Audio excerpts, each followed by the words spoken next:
Hey guys, welcome back to my channel. It's your girl Leelee here, and I just watched Love Like the Galaxy. We need to talk about it.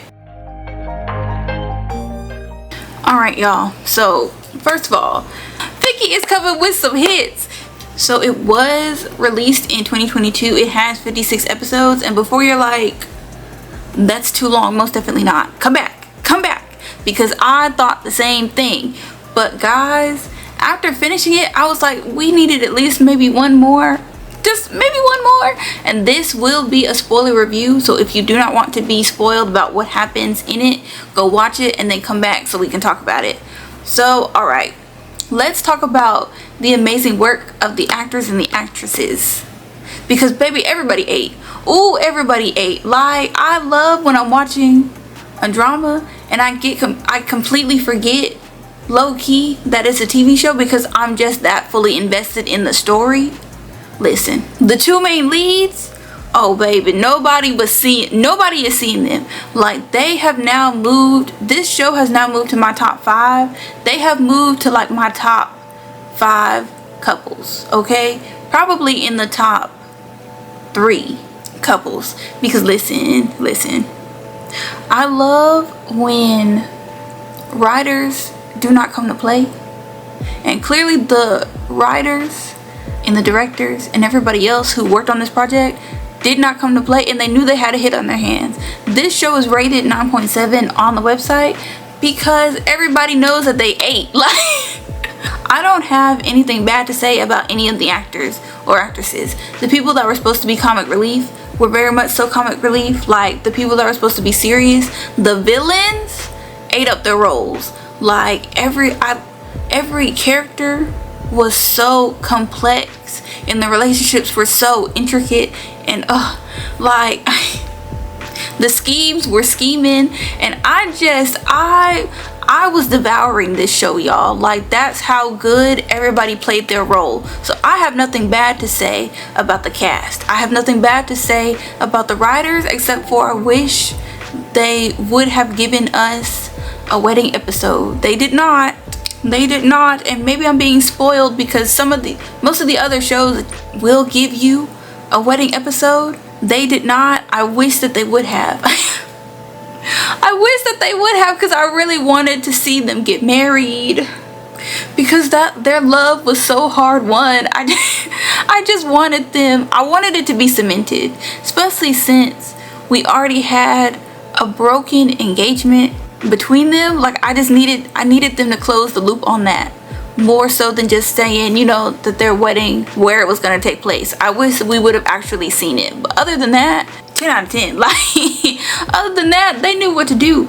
Let's talk about the plot. So the plot of this is, you have Ling Yi, who is a prominent general in the army, but he is trying to get revenge for the total annihilation of his mother's side of the family, and so everything he does is with this in mind, right?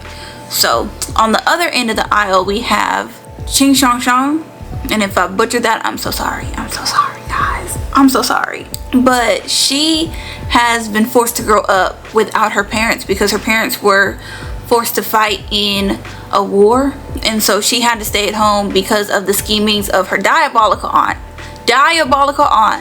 and her very much so diabolical grandmother. And she grows up basically as even worse than a redheaded stepchild. Like, they send this girl to the countryside, they completely forget about her, completely disregard her. Like, if her maid was not such a good person, she would have been dead I don't even know how many times. But her parents come back. They return victorious from the war that they've been fighting in for 15 years. So literally, like, the mom had her and her twin brother, and then they were told they had to go fight. So like, she left the girl, Xiaoshang, she left her at home, and then her and the rest of the family went out to fight this war. So they've been gone for 15 years. So our main girl has grown up basically having to fight for everything that she has, which is not a lot. Literally, it's just the clothes on her back. But now all of a sudden, because her parents are coming back and the people at home are scared of her parents, so they're sending word to get her. And she's like, all of a sudden y'all want me. All of a sudden y'all want me for what? But she gets on the carriage and she leaves after a whole bunch of like hullabaloo. And this is when they first encounter each other. Okay, this is when our main male lead and main female lead first cross paths. And baby, I could not have written it better myself. Because she's chilling in the carriage, you know, and of course, you know, in ancient China, you're not supposed to be able to see unmarried young women. So like, you're not supposed to like search their carriage or anything like that. But he like, look, we looking for a criminal. I ain't trying to hear that noise. Like, who gonna tell the emperor that I let somebody escape? You? Because it's not gonna be me. And so the nanny is making a big fuss because she's like, you know, you can't search the carriage. You're gonna bring dishonor to our family, bring dishonor to our cows, bring dishonor to our descendants. And so Leelee is like, listen, you doing too much. You doing too much. And so she points and she's like, listen, why don't you check the haystack over there? Because earlier when she was getting in the carriage, she saw footprints leading to this haystack by that rickety old house that she was staying in on and off for 15 years. And so Leelee is like, that haystack over there? And she like, yeah. And he like, I mean, I don't see nothing. What you trying to say? And she's like, well, light it on fire and let's see if anything crawls out. And he like, okay. Because both of them have kind of grown up not really relying on anybody but themselves, so they're both kind of skeptical. Her more so than him, but he's never one to not investigate something thoroughly. So like, he takes her advice and he has his subordinates light that haystack on fire, and lo and behold, the criminal that they looking for run out.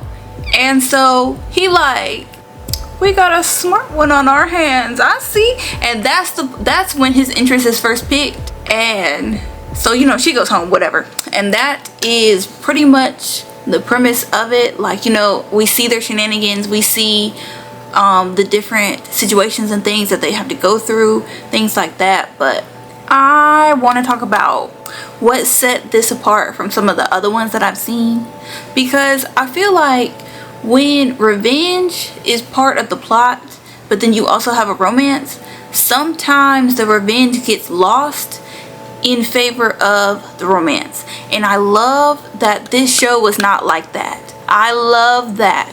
So throughout the series, we see that he is very much so like committed to getting his revenge, but that does not stop him from loving my girl both out loud and behind the scenes. Like, the lengths that he went to for her, oh please. And then the lengths that she ends up going to for him later on, like when she finally admits to herself that she loves him. Oh please guys, I love a couple that matches energy. So she's very like loud and outspoken, so she gets into a lot of fights with different people, and so sometimes he's able to rescue her in the moment, but other times he doesn't find out until later. But no matter when he finds out, he is going to bat for this girl. Like, he has her back regardless, okay? Listen, even before they finally got together, because at first she's with somebody else, and at first I was like, I don't really like that. I don't really like that, because I felt like the other guy was standing in the way of my couple's happiness. Because again, even before they officially got together, he was doing little things behind the scenes for her, and so like we the audience can see it. So I was like, why are they not together? Why are they not together? Because Xiaoshang's, or I might start calling her now, I don't know, but her biggest fear was being abandoned, because she has been abandoned for most of her life because her parents had to leave her behind. So like that's why she was so guarded with everybody. So when she meets the first guy, like, you can tell it's puppy love, infatuation, but the relationship was definitely needed because it helped both of them grow. Her and then the other guy, Lu Yao, I think was his name. It helped both of them grow because they both had something that the other lacked, and it both made them mature in a way. So I liked the relationship. I like that it didn't last too terribly long, but I also like that both parties ended up walking away with something from it. Like, their relationship was very much so a teachable moment for the audience watching. Like, not everybody is going to be your soulmate, but that doesn't mean that you can't learn something from your current partner either. You know what I'm saying? Like, I feel like if she hadn't been loved out loud by Lu Yao, because even though it was puppy love, like, he was very much so, you know, bringing her things that she liked, making sure she was always eating, making sure she wasn't stressing herself out too much. Those were key, because nobody had taken care of my girl for 15 years.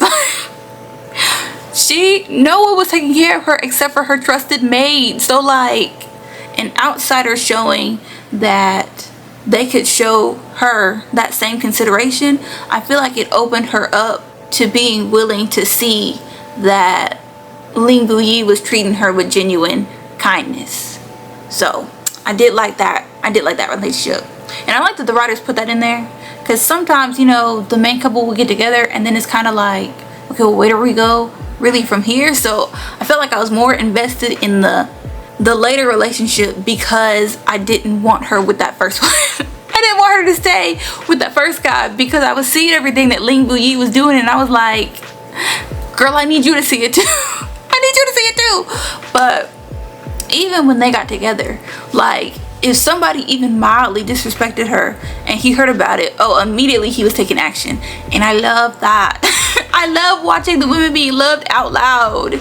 But then, so the romance was A1, but the revenge plots were A1 too. Because realizing that, like, yes, he was getting revenge for his lover, but he was also doing things to help his own revenge at the same time, I was eating that up. Because in the moment, it looks like he's just doing something for her, which he is. He very much so was making sure that nobody was able to disrespect her and not face some kind of consequence, whether he was playing the long game or not.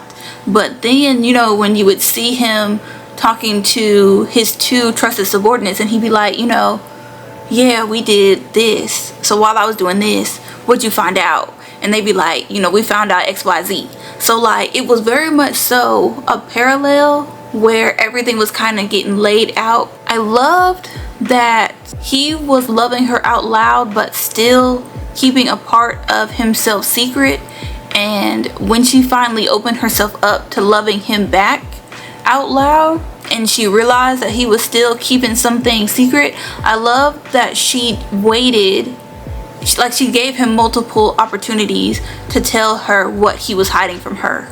He never did until it was too late. But I love that they were given that opportunity. And, like, I love that they slowly were relying on each other, but he was still holding something back. Oh, I just the complicated nature of the relationship.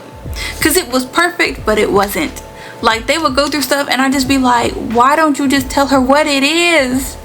But he couldn't tell her what it was because he didn't want her to face the consequences with him. He wanted to shoulder everything by himself because he was fully prepared to die. And I don't like when it's set up like that, but then they end up still choosing their lover. Like, you can't tell me that his hatred and vengeance that he's been building up in his heart for 20 years is all of a sudden just going to be forgotten just because now all of a sudden he has a precious person. I love that they didn't go that route because it's easy to go that route, but he did not. Listen, when we finally got to that to 3 days before marriage, guys, 3 days before marriage, and he just straight up, like, he sees her for the last time, and then he goes to the birthday banquet and he just Game of Thrones them. Like, he went full on Red Wedding Game of Thrones. And I was here for it. I was here for it because I was just as angry. I was just as angry when he hit that dead end and he was crying, sobbing, throwing up in the rain because he had been working for so long. His revenge was right there and it just slipped through his fingers. And he was like, I have no way out. And he told her, I have no way out. Would you still be with me? And she said yes. I feel like that broke him. Honestly, I think when they were in the rain and he was like, I've done everything I could and there's no other way, I have no way out. Will you still be with me? And she said, no matter what, I will stand by your side. I think that's when he decided, or if he had already decided, he fully committed to keeping her out. Because he had tried so many times and they kept getting interrupted on where he was about to tell her the things that he had been hiding from her, but then they would get interrupted. So when she said, I will stand beside you no matter what, I really do think that's when he said to himself, I can't, like this, the woman I love, I cannot put her in the kind of danger that I'm about to go face. I understand though. Because if I had to make that same choice, I probably would do the same thing that he did, which was try everything in my power not to get her involved. Even though, plot twist, she knew he was plotting something crazy. Because just like he knew her, she knew him. Even though she kept saying like, who are you exactly? She knew him at his core. She knew he was about to pop off. Especially when he said, what if I do something shocking? What then? And she said, okay, Anne, have I not been shocking my whole life? According to everybody else, have I not been doing shocking things for my whole life?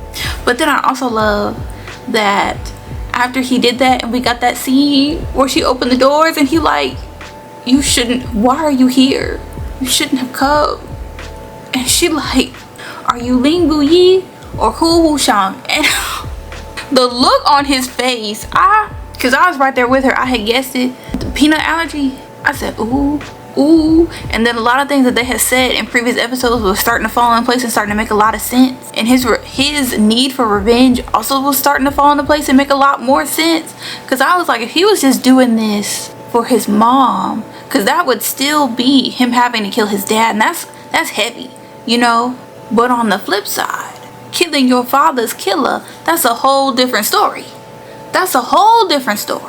When he took that man out and said, Ling is not my last name, I said, eat him up.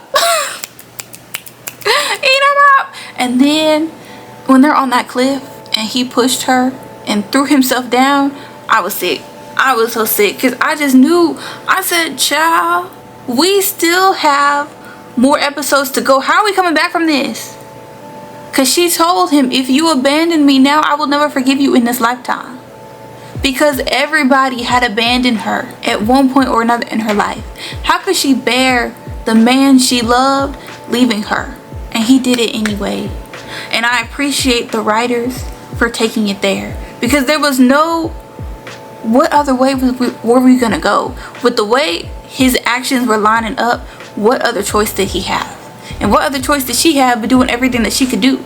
And then I love the fact that they don't immediately reconcile. Ooh, I love longing, I love a good pining, and I love a good regretful male lead.